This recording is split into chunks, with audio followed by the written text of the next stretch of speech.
And we begin deep inside Russia. A Ukrainian drone attack has hit a major oil refinery in Moscow.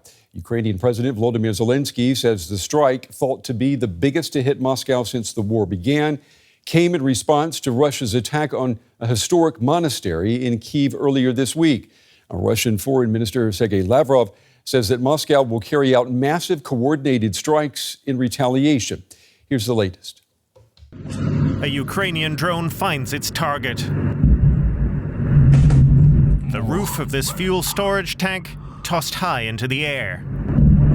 The blast ignites a fierce blaze.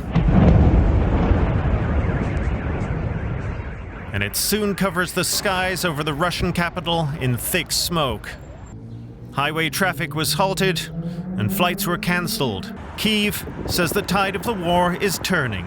Moscow is one of the world's most heavily defended cities, but Ukraine warns it is vulnerable.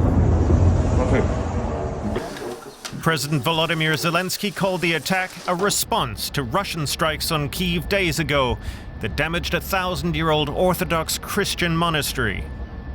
We do not want this war, and we never wanted it. Everyone knows that.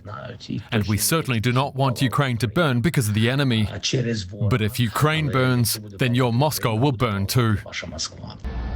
It's a promise that Ukraine is increasingly capable of carrying out. As the war goes on, Muscovites may well have to get used to scenes like these. Well, joining me now is Domitilla Sagramoso. She's a senior lecturer in security and development at King's College London. Domitilla, good to see you. You are in Moldova right now, which neighbors Ukraine. How does this strike on Moscow affect the security picture for countries such as Moldova and Romania, who have voiced concerns about becoming the next potential target for Russia? Yes, I think what really concerns these countries such as Moldova and Romania is the spillover effect when Moscow carries out massive attacks into Western Ukraine, because we've seen already situations and cases where drones have flown over the airspace of Moldova, of Romania. There have been situations a month ago when the Moldovans have had to close the airspace over their territory because of the risk of spillover and drones. Last November, drones have hit neighboring villages nearing the border. So there is this major concern, especially because Moldova doesn't have a very effective air defense system, and the president has been asking for support and technical assistance from Romania and other Western countries. So it finds itself in a particularly vulnerable position. And I think that if there is a massive retaliation from the Russian side to these attacks, of course, there is going to be concern here. This drone attack on Moscow, on this refinery, does it also count, though, as a psychological hit on Russia? I mean, it seems to suggest that the Kremlin cannot protect its own capital.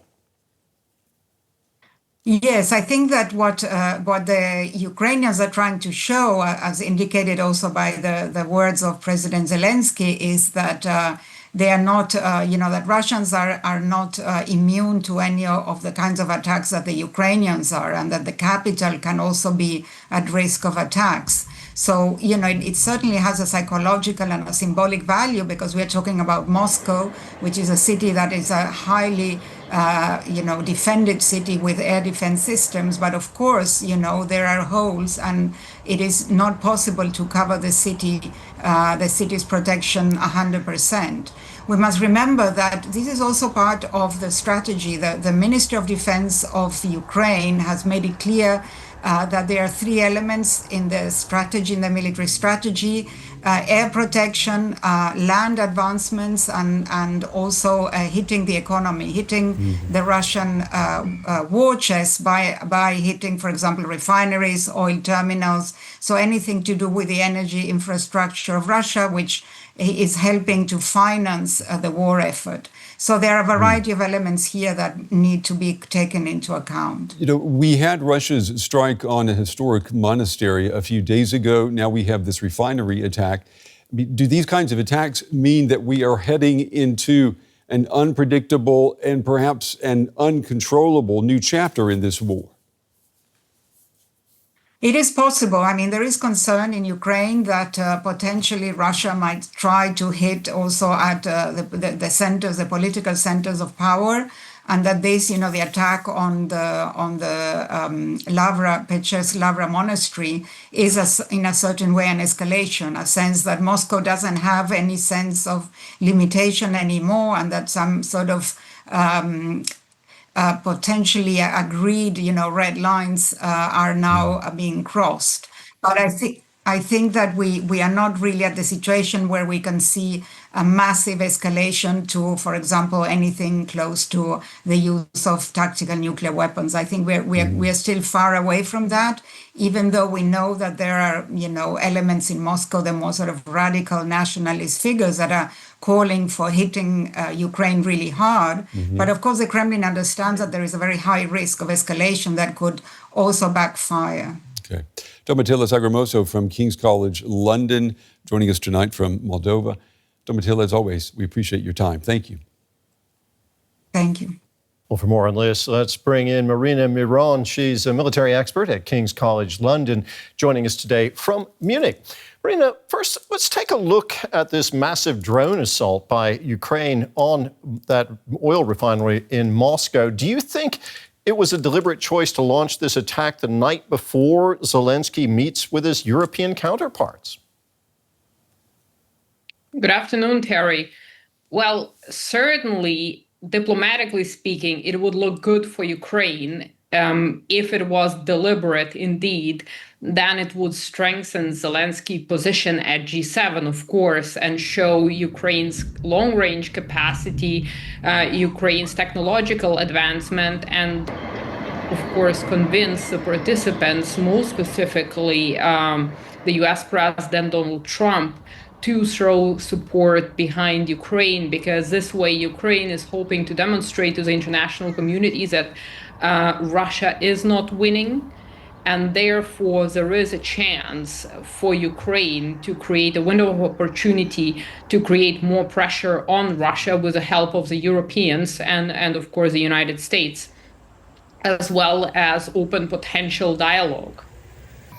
Should Ukraine, do you think, expect a severe Russian retaliation now, as Foreign Minister Lavrov has promised? I think it is safe to say that there will be retaliation, and perhaps not just one retaliation. And we have seen this happening throughout the war. In any case, Ukraine would launch an attack saying that it's a retaliation for a Russian attack. Then Russia would launch a massive attack saying it's a retaliation for a Ukrainian attack. So it is safe to say that even without this attack, Russia would have attacked probably anyway. Now with this attack, and of course, this is a slap into Moscow's face, and the scope of the attack might even be more severe. What does this attack on the Moscow refinery tell us about Ukraine's military capabilities and Russia's vulnerability? Right now, it's telling us that Ukraine is much faster when it comes to innovating than Russia in inventing countermeasures, because the layered air defense system in Russia are not designed to intercept drones. And of course, a big portion of this has been the connectivity. That is Starlink. And so the Russians have been working on viable countermeasures for Starlink, and recent news reports indicate that there are new jammers which are capable of jamming Starlink. So up till now, what Russia has are sophisticated air defenses that are not capable of defending against the kind of drones that Ukraine is using, and electronic warfare systems that cannot jam the GNSS signal or suppress the Starlink connection. And that's what we have seen here, essentially. And in order for this to adapt, we have to keep in mind that Ukraine keeps innovating very fast. So you have to invest a lot of resources, which you need on the battlefield, in order to be able to protect the vast territories that Russia has, because there is no certainty where Ukraine will strike next. We know that Ukraine needs Europe's support badly, but what about the EU? What do EU leaders want from Ukraine in this situation? Well, when it comes to support, of course, it's always a quid pro quo when it comes to allocating money to Ukraine. For instance, when we're talking about the 90 billion that Ukraine is getting, one of the conditions is that Ukraine buys arms from European manufacturers. And so, of course, Ukraine is getting money on the one hand, but it is not free to do whatever it wants with that money. And 60 of those 90 are already earmarked for European producers. So for the Europeans, it's of course beneficial because that money can be reinvested again into the European defense industry, which is now starting to wake up in light of the war in Ukraine and, of course, the recent war in the Middle East.